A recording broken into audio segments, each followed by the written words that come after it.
saya akan menjelaskan beberapa poin dalam makalah saya, yaitu yang pertama kita langsung saja ke definisinya terlebih dahulu. Apa sih definisi dari partisipasi politik itu?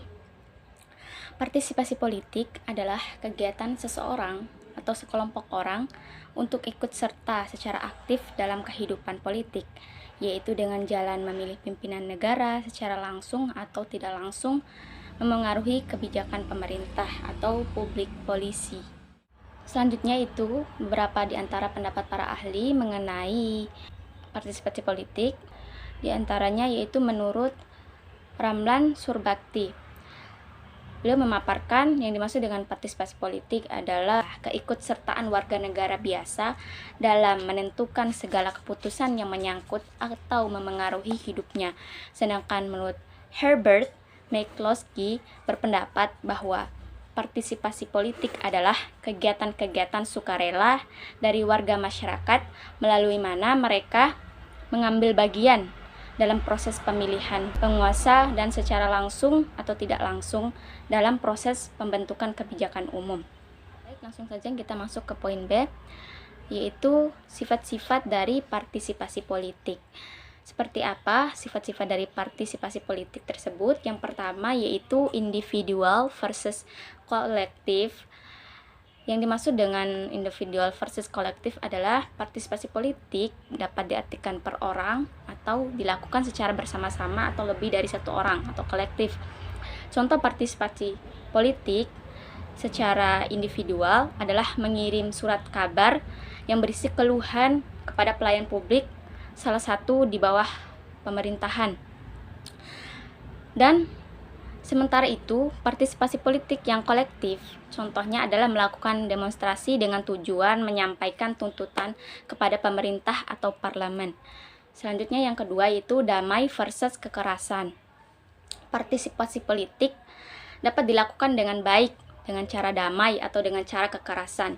Contoh partisipasi politik dengan cara damai adalah mengadakan unjuk rasa dengan tertib dan tidak merusak fasilitas umum.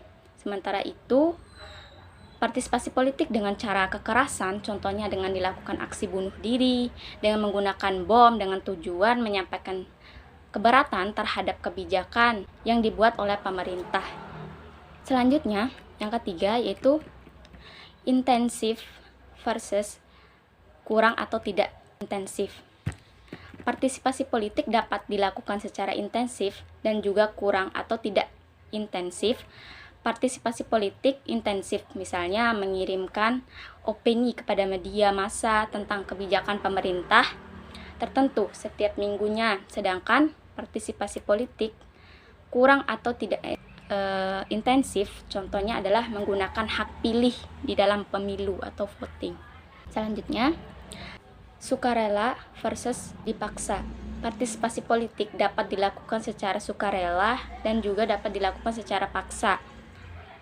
Partisipasi yang sukarela mengisyaratkan tindakan mempengaruhi kebijakan pemerintah dilakukan dengan motivasi pribadi individu atau kelompok yang berpartisipasi. Sedangkan yang dipaksa, misalnya sebuah rejim non-demokratis lewat partai politik, pemerintahan memaksa warga negaranya untuk memilih partai politik tersebut. Baik, langsung saja kita masuk ke poin C, yaitu bentuk-bentuk partisipasi politik. Yang pertama yaitu voting, yaitu melakukan pemungutan suara atau memberikan suara pada saat pemilihan umum. Memberikan suara di tempat pemilihan umum atau TPS pada saat pemilihan umum seringkali dianggap sebagai bentuk partisipasi politik yang paling konkret dan nyata.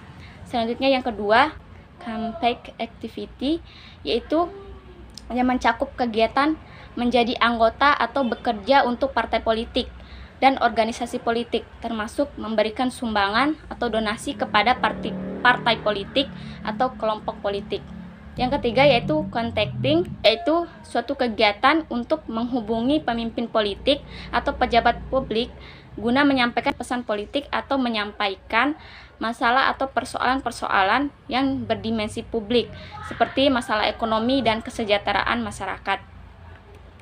Selanjutnya, yang keempat itu kooperatif atau kegiatan komunitas yaitu segala tindakan yang terkait dengan isu atau masalah komunitas lokal. Banyak warga masyarakat yang tertarik turut serta dalam berbagai kegiatan yang digerakkan oleh organisasi kemasyarakatan seperti lembaga swadaya masyarakat atau LSM. Selanjutnya, partisipasi politik terbagi menjadi 3, yaitu yang pertama, partisipasi politik di negara demokrasi. Seperti apa ciri-ciri partisipasi di negara demokrasi?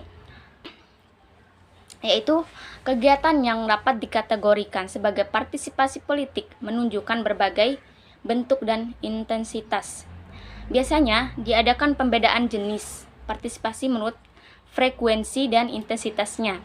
Orang yang mengikuti kegiatan secara tidak intensif, yaitu kegiatan yang tidak banyak menyita waktu dan yang biasanya tidak berdasarkan prakasa sendiri, seperti memberikan dasar-dasar ilmu politik, suara dalam pemilihan umum.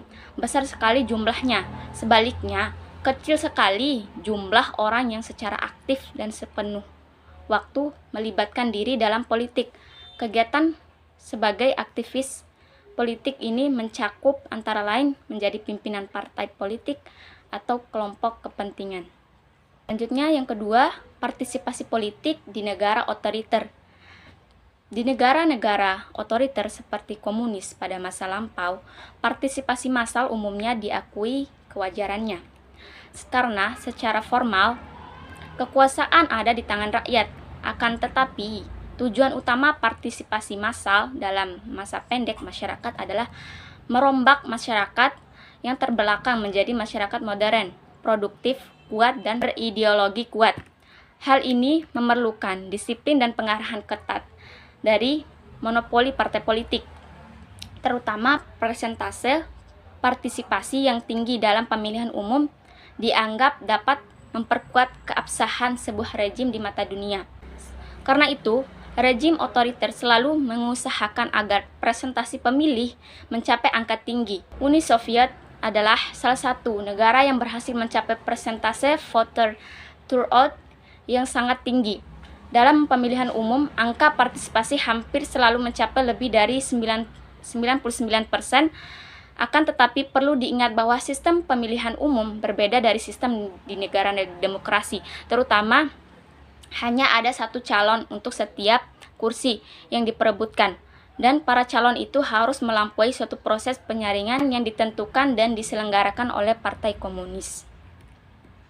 Selanjutnya, partisipasi politik di negara berkembang. Negara-negara berkembang yang non-komunis menunjukkan pengalaman yang berbeda-beda. Kebanyakan negara baru ini ingin mengadakan pembangunan untuk mengejar keterbelakangannya, karena dianggap bahwa berhasil atau tidaknya pembangunan banyak tergantung pada partisipasi rakyat. Ikut sertanya, masyarakat akan membantu penanganan masalah-masalah yang timbul oleh perbedaan-perbedaan etnis, budaya, status sosial dan ekonomi, serta agama dan sebagainya. Integritas nasional, pembentukan identitas nasional, serta loyalitas kepada negara diharapkan akan ditunjang pertumbuhan melalui partisipasi politik.